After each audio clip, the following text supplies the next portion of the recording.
Let's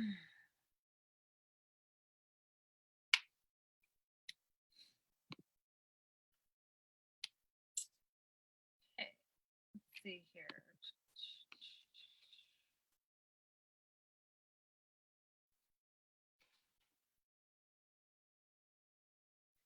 All right, I believe I am live. I am.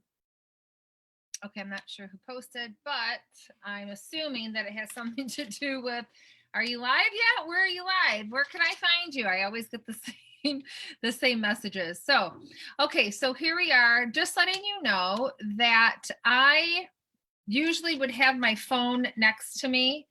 But I don't tonight because my daughter has it, and it was not worth the argument.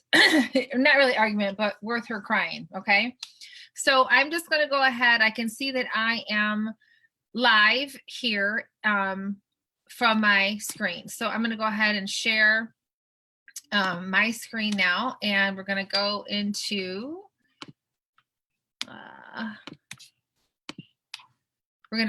my slides here. All right, so here we are. We are in day 2. There we go. So this time I'm hoping that my slides didn't get all messed up and wonky. What I am going to do though, let me go in Chrome really quick just to make sure that you guys can see what the heck is going on here.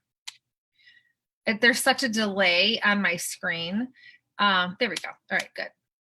Okay, so let me get back to my slideshow. Where did it go? Ah! I set it down for just 1 second, and then now it's like they're gone. All right, hold on 1 second here. Oh, I shouldn't have done that, huh? Where did my slides go? I had them up. All right, let's see here. Okay, let's see. Hopefully it'll open, but I was having, oh, here we go. There we go. Okay. We are good to go. Now, I'm just going to say this one more time. I cannot see your comments, so I'm just going to go ahead and I'm just going to present this. Then after I am done with the presentation, I will go back and answer any questions that you might have. Okay. All right. So here we are, day 2, balance your hormones for fat loss challenge. I hope that all of you have gotten a lot of value so far. I know some of you had messaged me back today telling me that the things that were your biggest takeaways. So that's super awesome. So day 2, we are going to go over hormones 101, and I'm going to give you some basic information, but sometimes it's difficult for me to kind of keep things to a low roar because I just love to inform and try to teach so that you can understand things better.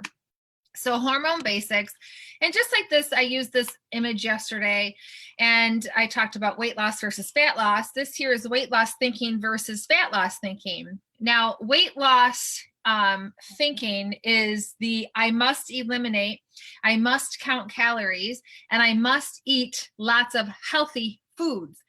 Now, once again, elimination doesn't work because then you end up just binging on it later. Counting calories, yes, calories matter, but oftentimes people don't eat enough or enough of the right things. And healthy foods, it depends on what you consider healthy. To me, like for somebody, they might think that granola is healthy. To me, I don't think it's healthy at all. You know, so it just is a matter of perspective, right? And how it speaks to you hormonally, makes you feel. Fat loss thinking is, how is this going to affect me on a cellular or hormonal level? This is what I teach my clients. Okay, so their lives are forever changed. They see food so differently after they work with me. And so what does that mean exactly? So what that means is when you are in a fat loss hormonal type of thinking with your nutrition, it is a diet that controls your hunger, energy, and cravings. And when your hunger, energy, and cravings are balanced, when they feel balanced within, that means that your hormones are balanced.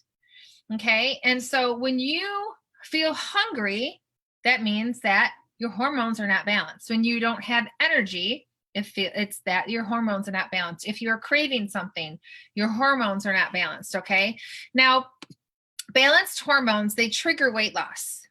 That's what helps you lose the weight. So what is a hormone exactly? Hormones are simply body messengers that send information to your cells. And it basically lets the cells know what is going on in the outside world. So remember yesterday when we talked about the chicken breast versus the donut. So now we're going to talk about it again, but just in a slightly different perspective.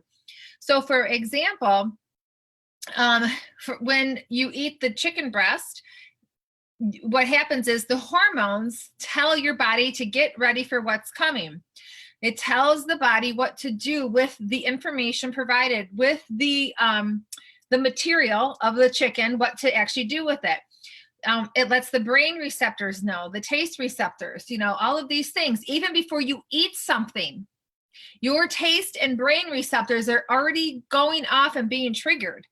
So for example, you could be looking at a donut and you could be in a position where your hormones are already going crazy and you haven't even eaten it yet because your brain is signaled, oh, we've got sugar and fat coming, sugar and fat, want. And so you don't even understand that these types of things are going on, right? So give me, let's see, if I say one or two, let me know if that makes sense to you. So in the comments, put understand or I don't understand, just so that I can kind of get an idea as to where you are at. Okay. So let me just repeat this, is that your hormones are basically messengers within the body that let your body know what the heck is going on in the outside world and get ready for what's coming. Let's get prepared. Okay. Now, most of the time when people think of hormones, and I get this all the time, is they think of the reproductive hormones, which is testosterone, estrogen, and progesterone. Yes, those matter, and those do take effect to your weight loss and all of that. They do. They have a very big impact. But let me tell you, there are many, many, many more hormones within the body, because generally those are just the three that people are aware of. Right? And they're the most commonly talked about, but there's a lot more. And so we're going to talk about a few more of them, but there are several more that you really need to have awareness of. So, when it comes to estrogen and progesterone, they do have a lot to do with if you're going to burn fat or if you're going to store fat, because they have to communicate to the body about whether or not we are prepared to host a baby or not. So, there's that kind of communication that goes on as well. So I know that they're, like, for example, some of you that have PCOS, there's a lack of information out there. PCOS has a lot to do with insulin and has a lot to do with the testosterone and stress. Okay. And so if most of the time when I have had somebody come to me and they'll say, well, I have PCOS and I went to the doctor and they just want to put me on metformin. That's what I hear all the time.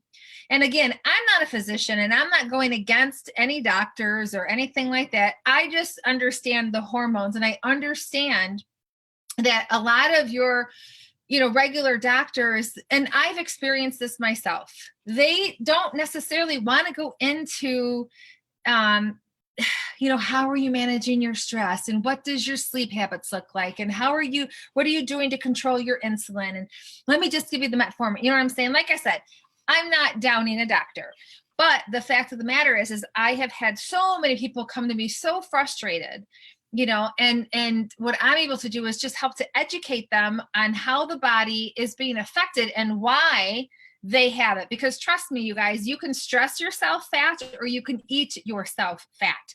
Most people don't know that. Okay. Now there's also another dynamic too, where depending on your own metabolic type, some people can be more naturally insulin sensitive and some can be naturally more insulin resistant. Now, if you have somebody that's more insulin sensitive, then their body is going to naturally be more lean. They just are that kind of person that can, kind of handle foods a little bit differently than somebody else. Somebody else might look at food and feel like they're gaining weight, And so once again, that just goes back to your own metabolic blueprint and also your lifestyle. Okay, so hormones play a huge, huge factor in a lot of this. Now, my certifications as understanding the hormones comes from a naturopath doctor. And, like I said, I'm not a physician or anything like that, but I know that this information comes from a very, very good source. Okay. So overweight and nothing works. Is that you? Do you feel like that? And you have more than likely tried everything. You tried the whole exercise more, eat less model many times. Maybe it once worked for you and it's not working anymore, and you just don't have you just have no idea why. Well, chances are you have a dysfunctional metabolism. And oftentimes we have made the metabolism dysfunctional by the way that we live our lifestyle. Okay. Major stress, sleep habits, because that's the thing, is that people don't understand the different forms of stress. And we're going to talk about that in just a minute. Okay. So chances are you haven't even considered these hormones either, which is leptin, insulin, and cortisol. And these are major hormones that take play and that are in your body and that are affecting you consistently on a daily basis all day long. Okay. So we're going to talk about leptin now. I could talk about leptin for hours. I could do an entire webinar on leptin. It is extremely important hormone. Now, I have some documents in my hand because I really don't want to miss anything, but yet again, I don't want to overload you and confuse you with all kinds of information. I just want to make sure that you are aware of this. So leptin is basically the brain's hunger gauge. This is kind of like, it signals to the brain that, hey, we are full. We've had enough, right? So it speaks to the brain, it speaks to the thyroid, and it also speaks to your adrenals. Now, you have to understand this, that leptin is made in the fat cell. And the more fat that you have, the more leptin your body is going to produce. Now, that said, this is where this can be a very dangerous arena for somebody, and maybe you're walking around with leptin resistance and not even realizing it. Now, the thing is like, if you are somebody that has a leptin resistance, for example, it means that you're hungry all the time. Like you just can eat and eat and eat, and you just don't know why. And chances are you're probably overweight. And the reason is because you have an abundance of fat. The fat then is producing more leptin. Therefore, your body is not recognizing that the leptin is around because there's so much around. So it therefore becomes resistant.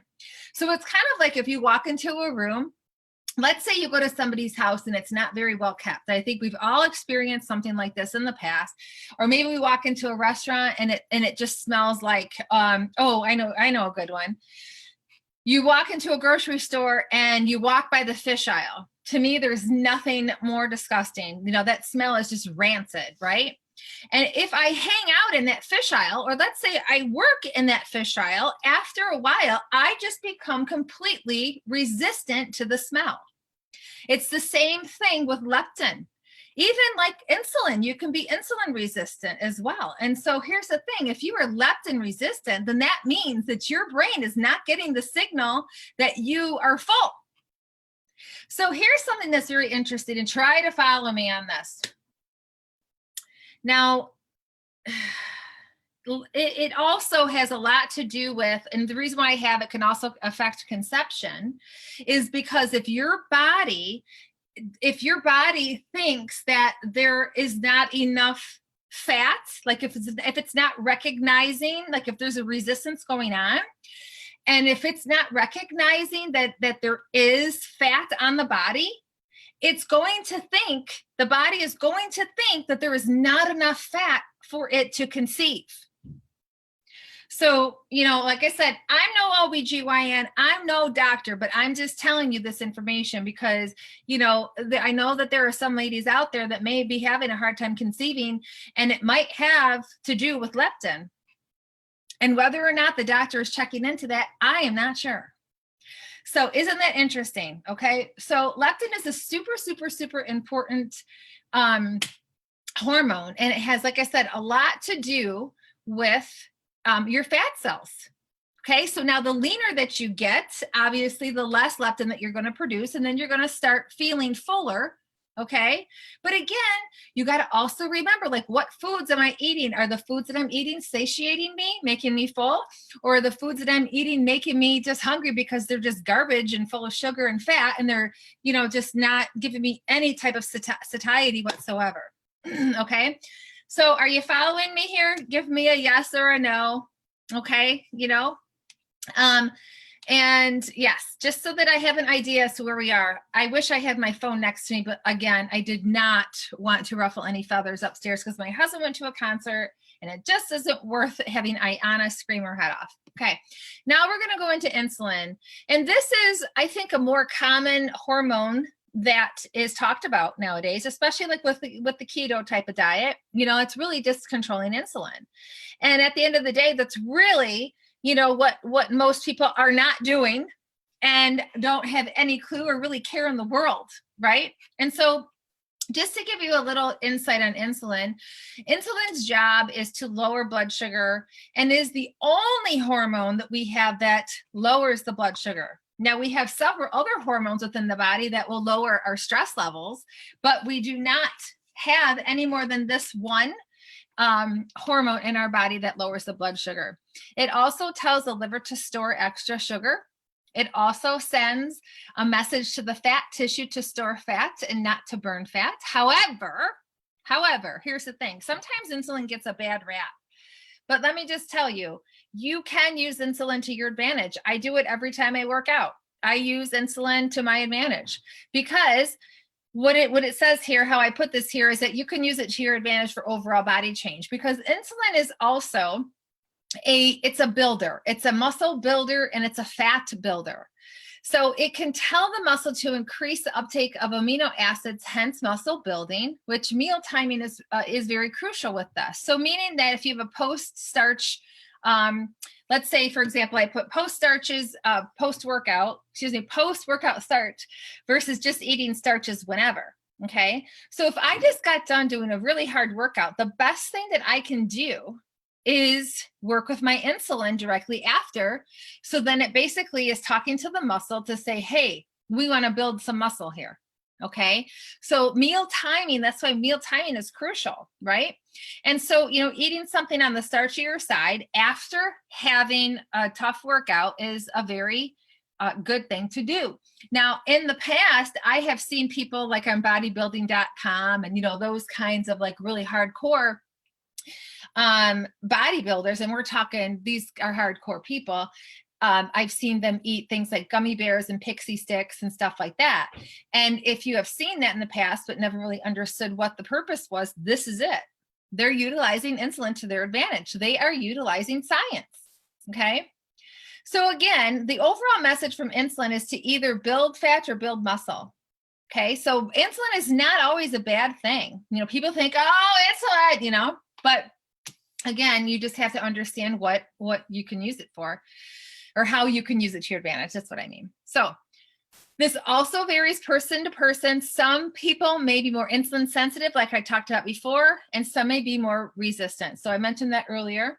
And if you listen to me on this, this is very, very, very important. Those of you that are afraid of weight training and exercise and resistance training and things like that.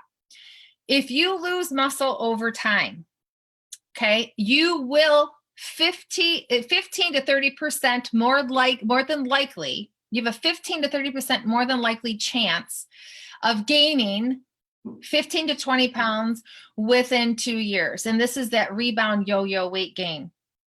Okay, so let me just kind of repeat that. When you lose muscle over time, which trust me, we atrophy our muscle within 72 hours. And what does atrophy mean? It means we lose it. Muscle gets reduced within 3 days. Okay. So if you are somebody that, let's say you used to weight train and then you kind of stopped, and then you were, then you start to notice like you're carrying a lot more body fat and you're like, okay, what the heck is going on? Well, you could be falling in this 15 to 30%. Okay. So just know that muscle is very, very important. Okay. All right. So cortisol. And again, if you guys have any questions, just make sure that you're putting them in the comments and I will definitely get to them after the fact. Okay. So we're almost done here. Cortisol. So cortisol's job is to raise blood sugar. Okay. Stress is not just emotional stress. Like, oh my God. Oh, it's not. Just know that. Or, oh my God, my fucking job is driving me crazy. I hate my boss. Let me just go in the bathroom and cry. You know, stress hormones, it comes from the adrenal glands, but there's also other ways that you want to think about stress. Metabolic tension in the body.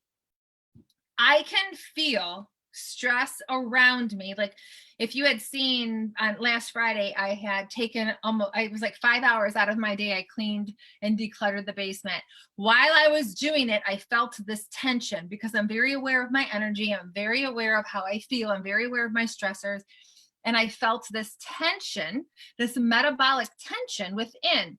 Now, as the day progressed and I, did some exercises to release, like tapping and, things like that, to just, or deep breathing as well, to kind of move through that tension, then you kind of release it and you drop the tension down.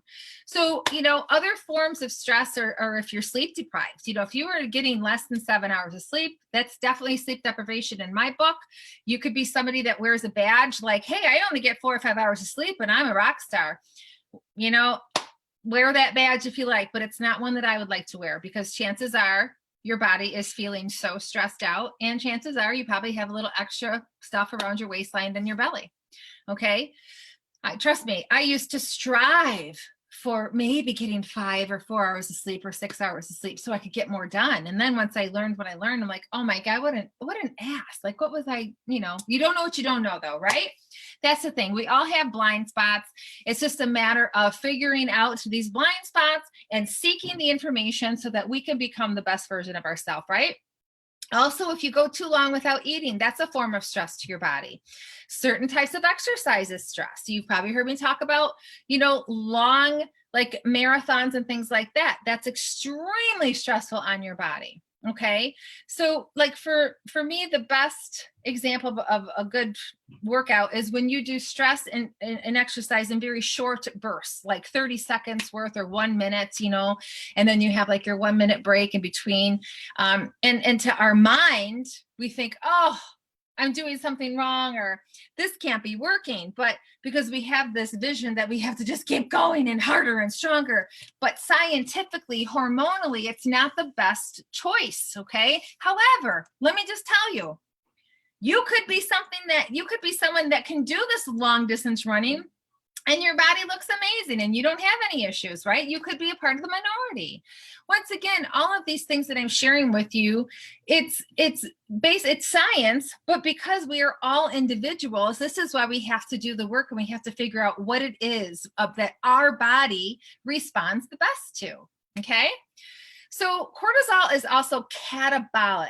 Catabolic means that, like, you've maybe heard the term eats muscle. Okay. So again, it'll strip muscle from you, meaning that it will, if you're in a catabolic state, that's a term that is often used in the personal training world, your body will eat its own muscle. And we don't want that because what did I share up here? If you lose muscle over time, you're going to fall into this here and you're going to start to gain weight, right? So we want to try to retain as much muscle as we possibly can. Now, here's the thing. Cortisol can also strip fat from the body. Now, if you remember, I had talked about in my presentation a couple months ago, and I talk about how hormones are like humans, and it depends on who they're hanging out with is going to depend on how they're going to respond and react. So let me just dive into this because maybe you didn't see the presentation before, but we act very differently if we go to a black tie party versus if we were going to a toga party, right?